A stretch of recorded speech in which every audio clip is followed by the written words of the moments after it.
ሰላም ጤና ይስጥልኝ የሀብትሽ ስቱዲዮ ቤተሰቦች ይህ ትኩስ መረጃ ነው።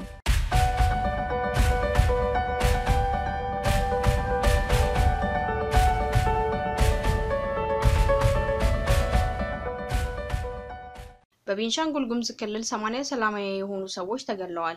የአካባቢው ነዋሪዎች እንዳመለከቱት የታጠቁ ኃይሎች በነዋሪዎች ላይ ጥቃት እየፈጸሙ እንደሆነ ገልጸዋል። ለደህንነታቸው በመስጋት ስማቸውን ለመጥቀስ ያልፈለጉ የግልገል በለስ ከተማ ነዋሪ ዛሬ እንዳመለከቱት ከአንድ ወር ጀምሮ ማንነታቸው ያልታወቁ ታጣቂዎች በተለይም በቡለንና በወንበርማ ወረዳዎች በነዋሪዎች ላይ ከፍተኛ ጉዳት እያደረሱ ነው። ታጣቂዎቹ ህንጻን ማፍረስ የሚችል መሳሪያ እንደታጠቁ የሚናገሩት ነዋሪዎቹ የጸጥታ ኃይሉ ለመከላከልና ተከታትሎ ለመያዝ ቢሞክርም አስቸጋሪ የሆኑና በአንድ አቅጣጫ ሲታዩ በሌላ አቅጣጫ በመምጣት በሰው ልጅ ሊፈጸም የማይገባውን ጥቃት እየፈጸሙ እንደሆነ አመልክተዋል።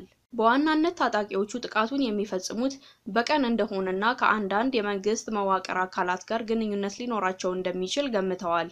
ምክንያታቸውን ሲገልጹም ታጣቂዎቹ ወደ ነበሩበት አካባቢ የጸጥታ ኃይል ሲንቀሳቀስ ቀድሞ መረጃ ስለሚደርሳቸው አካባቢውን ለቀው ይሰወራሉ ብለዋል። የመተከል ዞን ዋና አስተዳዳሪ አቶ አትንኩት እሸቱ ስለ ሁኔታው ማብራሪያ እንዲሰጡ ስልክ ቢደወልላቸውም መረጃውን በተንቀሳቃሽ ስልክ እንደማይሰጡ ገልጸዋል።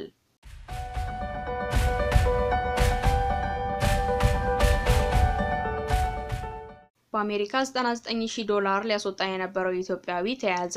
ባሳለፍነው ሳምንት ለጉምሩክ ተቆጣጣሪዎች ሳያሳውቅ ወደ $99,000 የአሜሪካን ዶላር የሚጠጋ ገንዘብ ከአሜሪካ ሊያስወጣ ሲል የተያዘው ኢትዮጵያዊ ገንዘቡን ሊወረስ እንደሚችል ተገልጿል። በወቅቱ ግለሰቡ የያዘውን የጥሬ ገንዘብ መጠን እንዲያሳውቅ በቃልና በጽሁፍ መጠየቁንና $14,000 ብቻ እንደያዘ ቢገልጽም ይዞት በነበረው ቦርሳ ውስጥ $19,112 ተገኝቷል። ይህንን ተከትሎ በጉምሩክና በድንበር ተቆጣጣሪዎች ተፈትሾ አልፎ የነበረው ሌላ ሻንጣ ላይ በተደረገ አጠቃላይ ፍተሻ ተጨማሪ $79,650 በጫማና በጅንስ ሱሪ ኪሶች ውስጥ አግኝተዋል። ይህም ግለሰቡ ከአሜሪካ ይዞት ሊወጣ የነበረው የዶላር መጠን $98,762 አድርሶታል።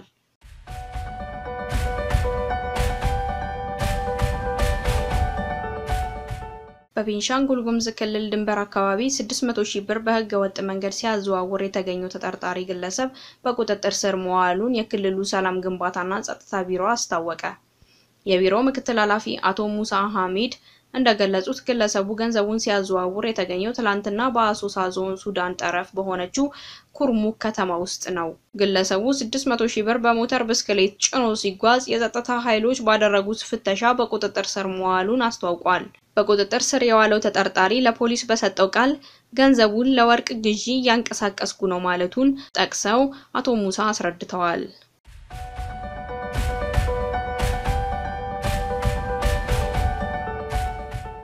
በኢትዮጵያ 2 ሚሊዮን የሚጠጉ ሰዎች በሀገር ውስጥ መፈናቀላቸው ተገለጸ። ዓለም አቀፍ የስደተኞች ድርጅት ሰሞኑን ይፋ ባደረገው ዘገባ በኢትዮጵያ 1.8 ሚሊዮን የሚሆኑ ሰዎች በሀገር ውስጥ ተፈናቃይ መሆናቸውን አመልክቷል። ድርጅቱ መረጃውን ለማሰባሰብ ከ1200 በላይ ተፈናቃዮች በሚገኙባቸው ጊዜያዊ ጣቢያዎችና በ1200 መንደሮች ላይ የመስክ ዳሰሳ ማድረጉን አመልክቷል። ዘገባው ከሰኔ እስከ ሐምሌ ወር ያለውን ጊዜ የሚያሳይ ሲሆን ተጠናቆ ይፋ የሆነው ግን በተያዘው መስከረም ወር ነው። መረጃው በመንግስት ባለስልጣናት ዘንድ ተቀባይነት ያለው መሆኑንም ድርጅቱ ገልጿል። በመንገድ ተደራሽነትና ከአየር ንብረት ጋር በተያያዙ ጉዳዮች የተነሳ የክልሎች ምዘና ሊለያይ ቢችልም አፋርን፣ አማራን፣ ትግራይን፣ ቤንሻንጉል ጉሙዝን፣ ድሬዳዋን፣ ጋምቤላን፣ ሐረሪን፣ ኦሮሚያን፣ ሲዳማን፣ ደቡብና ሶማሌ ክልሎችን ጥናቱን ለመዳሰስ ሞክሯል። በጥናቱ መሰረት ከጠቅላላው 1.8 ሚሊዮን ውስጥ በደቡብና በአዲሱ ሲዳማ ክልል በድምሩ 93,982 ሰዎች ተፈናቅለዋል። ከዚህም ውስጥ 66,994 ተፈናቃዮች ወይም 71% በግጭቶች የተፈናቀሉ ሲሆኑ 26,988 ተፈናቃዮች ወይም 29% በደረሰ የጎርፍ አደጋ ተፈናቅለዋል ሲል ድርጅቱ አመልክቷል።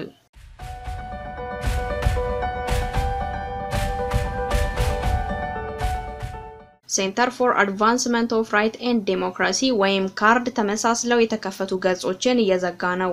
የመብቶች ዴሞክራሲ እድገት ማዕከል የ50 ሚዲያዎች ፖለቲከኞች፣ ጋዜጠኞች፣ ፖለቲካ ፓርቲዎችና ሌሎች እውነተኛና አስመሳይ ገጾች ዘርዝሮ ለፌስቡክ ሰጥቶ ነበር። ካርድ በዚህ ሂደት ውስጥ በኢሳት ስም የተከፈቱ 58፣ በኢትዮ 365 ስም 32፣ በኦኤምኤን ስም 27፣ በአስራት ቲቪ 25 አስመሳይ ገጾችን አግኝቶ ለፌስቡክ ሪፖርት አድርጓል።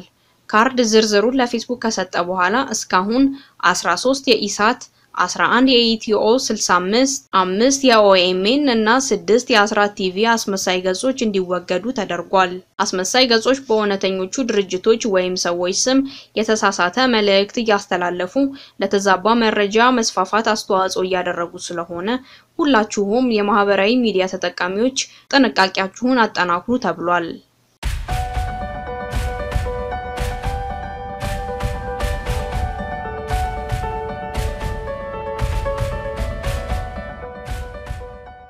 በህገወጥ መንገድ የፖሊስ ደንብ ልብስ በመልበስ የተለያዩ ህጋዊ ያልሆኑ መታወቂያዎችን በማሳተም ሲያጭበረብር የነበረ ግለሰብ በቁጥጥር ስር ዋለ። ግለሰቡ በቁጥጥር ስር የዋለው መስከረም 5 ቀን 2013 ዓ.ም በአሶሳ ከተማ ወረዳ 2 በተለምዶ አምባበር ተብሎ በሚጠራው አካባቢ ነው። የአሶሳ ከተማ ፖሊስ የወንጀል መከላከያ ኃላፊ ኢንጂነር ደረጀ ኢታና እንዳስታወቁት ተጠርጣሪው አህመድ ሁሴን ሰይድ የሚባል ሲሆን በወቅቱ በቁጥጥር ስር ሲውል በህገወጥ መንገድ ያሳተመውን 6 የፖሊስ መታወቂያና 5 የተለያዩ መታወቂያዎችን ይዞ ሙሉ የፖሊስ ደንብ ልብስ በመልበስ በመንቀሳቀስ ላይ ሳለ በህብረተሰቡ ትብብር በፖሊስ ቁጥጥር ስር ውሎ ምርመራ መጀመሩን ገልጸዋል። በተጨማሪም በግለሰቡ ቤት በተደረገ ብርበራ ሌሎች በህገወጥ መንገድ የታተሙ የተለያዩ መታወቂያዎችና ስልኮች በቁጥጥር ስር የዋሉ ሲሆን ከዚህ ጋር ተያይዞ ተባባሪ በመሆን ህትመቱን በማተምና ማህተም በመምታት ተሳታፊ የሆኑ ግለሰቦች በቁጥጥር ስር እየዋሉ መሆኑ ኃላፊው አስረድተዋል።